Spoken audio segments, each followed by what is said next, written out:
As a lot of you know, I'm a master electrician. I got to address this stupid fluctuation of flickering lights again. And as a lot of you may know, if somebody introduces themselves as a master electrician on TikTok, you probably know that they are hiding uncertainty about their knowledge. I am also a master electrician and have been for 5-6 years, but I like to have the facts support themselves rather than relying on accreditation. So let's do that. Let's dig into James's video, what he seems to be so upset about, and what he swears nobody else understands. What are you going to do after you check the neutral and it doesn't stop? We'll check the light bulbs. What are you going to do after you change the light bulbs and it doesn't stop? Okay, well, since he doesn't seem to be terribly interested in explaining it to you himself, this goes on for probably another couple of minutes before we get into his problem, which is he says grounding is very important for lights to not be flickering in your house, which is great. Let's debate that. But first, let's talk about more things that he studied and thinks that you haven't. Guys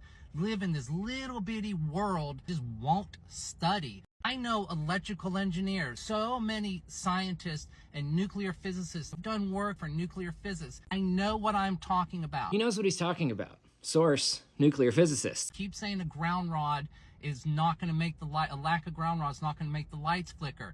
Ah, the matter at hand. Will a grounding rod keep your lights from flickering? When we're talking about electricity, electricity always happens in a circuit, in a loop. It does not do anything other than this. And in your house, your electricity loop starts at the transformer out at your road, more or less. That's where the loop ends from your utility company and starts at your house. Because of the way residential services work, because they are split phase, the neutral between the two hots, the two ungroundeds, is very important for things like your lights, because your lights are 120 volts, not the full 240 volts of your transformer. So if that neutral goes out, often you will get lighting weirdness issues. A common misconception when it comes to how electricity works, because we talk about making sure things are grounded a lot, is that we're referring to the actual ground. And yes, earth grounding is very important for certain aspects of safety when it comes to your house's electrical system. But that easily gets conflated with how electricity functions.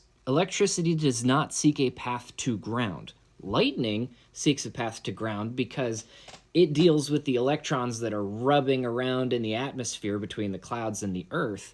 That's why there is this path between the sky and the ground. But our electrical systems, when we are creating power from a turbine out at the utility and going through a transformer and harnessing that magnetic field in the transformer to create electricity in your house, that does not want to go back to ground.